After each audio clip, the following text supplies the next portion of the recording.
Hello, fellow Araxians. My name is Commander Cyrious.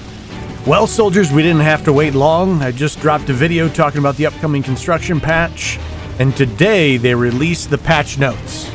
We're going to dive into what they say, and I've got some news on the testing times and how you can earn a free cosmetic for helping test the new system.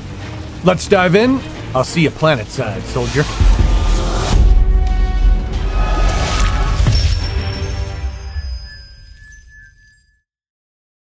But before we dive too deep, I have one huge request. Please, for the love of God, fix the ant. People say lightnings are bad. There's never been a more suicidal vehicle in Planetside 2. I don't think it's been caught because no one really uses construction right now, so no one really cares about the ant. But if we're moving to a place where everyone's actually supposed to drive these things around, please make it so they don't explode every time you hit the slightest bump. The worst ones are when you just have to spend 10 minutes scouring the landscape to try to find accordion vein. You've got 10,000 heading back to base and then boom. Anyways, moving on. Let's dive into some patch notes. First of all, construction testing. This assumes they get the patch rolled out to the test server this week. But it is this coming weekend, April 28th, 4 p.m. Pacific time, and then April 30th, 11 a.m. Pacific time. That's a Friday and Sunday schedule if you are US based. The patch notes, surprise, surprise, they've overhauled construction. There are new construction tutorial missions. There are new construction general missions. VR training will now have Cordium spawn in it, so you can try it out there. And the codex has been updated accordingly. They have made some improvements to the UI, streamlining it so you can either use certs or Cordium in one click. There's now a favorites tab so you can easily access some of it, and streamlined other portions of the UI. They've also worked to improve how you place these objects. So now there's going to be something that pops up and explains the controls on how to place things, how to rotate, how to set them down, etc. Slowed down the regular rotation speed, it was always too fast. They've changed the blue and green sphere system that was below and above ground to an arrow system. It will make it more obvious on how you can get the object situated so it will actually place. Construction base maintenance. Passive Cordium drain is now gone. This may be a minor thing, but it's actually a big deal for a builder that wants to set up a base, but the flow of battle may be going the wrong way at the time. That way they can set up basically full base, but not have to spend a bunch of time maintaining it with running Cordium over to it, unless the fight actually makes it their way, and then they decide to put a bunch of modules in the buildings and start using glaive flails, orbital strikes, etc. They are updating how you interact with construction. Silos within 500 meters are now going to appear on the map. I assume that's enemy and friendly. Spotlights on towers are going to act as dark lights. This was a cool suggestion by the community a while back. Rel also mentions elsewhere that dark lights are a little janky in general right now, and they are working on improving those. Spawn points on construction are going to act a lot like base spawns in that they'll let you know if there's a vehicle terminal nearby and an air terminal. Construction outposts. We all knew this was coming, but the construction outposts are going to get their own silos on them. They're always regenerating Cordium that anyone in the faction can access. They're not owned by anyone. And one little nugget I was really excited to see is that when an outpost is captured by an imposing faction, construction objects within 100 meters are converted to that faction. So that means rather than having to wipe out the entire base and start from scratch, you could work on penetrating that base, doing an infantry battle through it, capturing the point, and then the base becomes yours.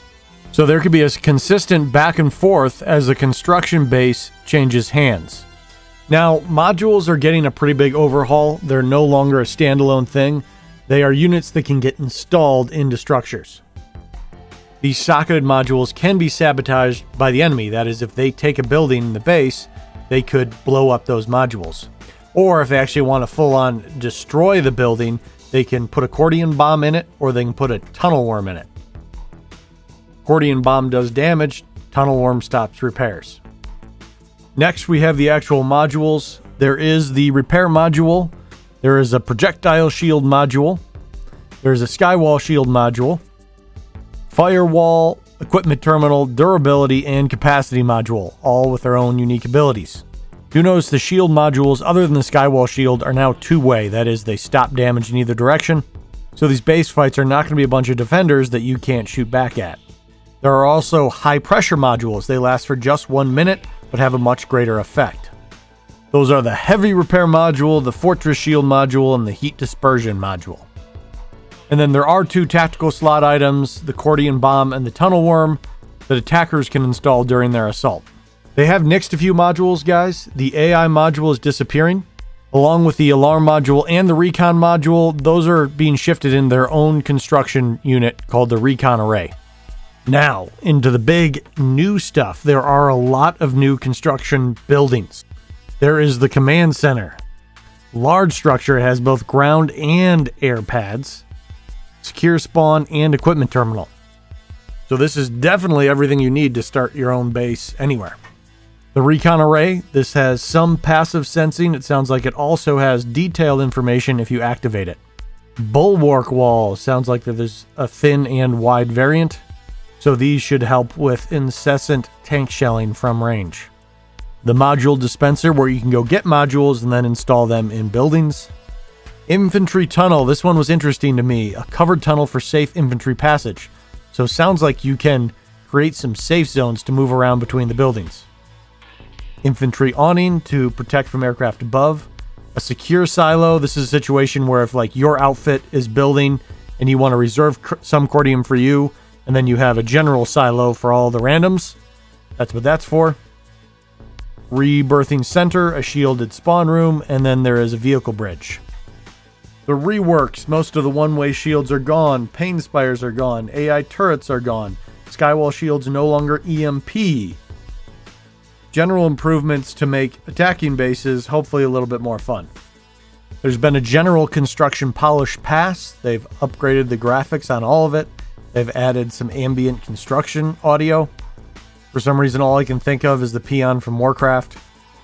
And since this is just going to the test server, there obviously is still a lot of work in progress stuff. But there's a few things people will be happy to hear about.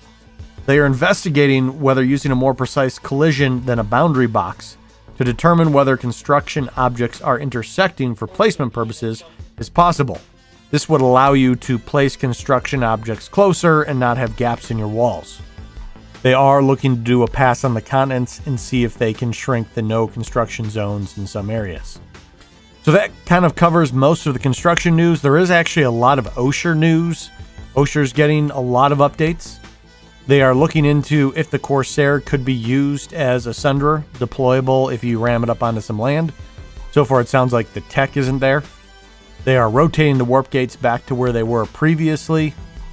And they are doing a major overhaul on Mirror Bay. I think the goal is to kind of make it like a Nason's.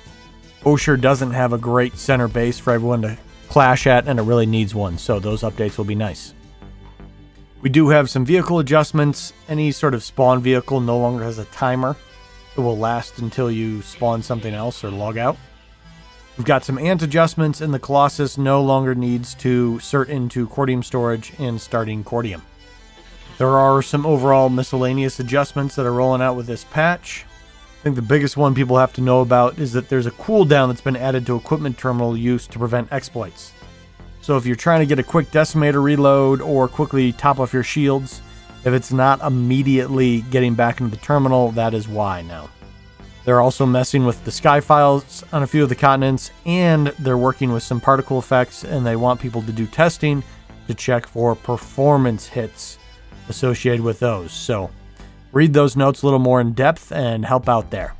So soldiers, there you have it. The big news is that the construction patch and OSHR update is coming to the test server. I do think they're going to be rolling it out pretty quickly after it hits the test server because it's been a while in between patches. So do some testing. Let's get them some good feedback so we can get it to live. As you guys can probably guess, I'm a little bit worried about only having a few construction points on all of the maps, that this system is going to be severely underutilized. But we're going to talk about that a little bit more in a different video. For now, it is just letting you know that the test event is coming and to be there. That'll be it for now, soldiers. I'm Commander Cyrious, and until next time, I will see you Planetside.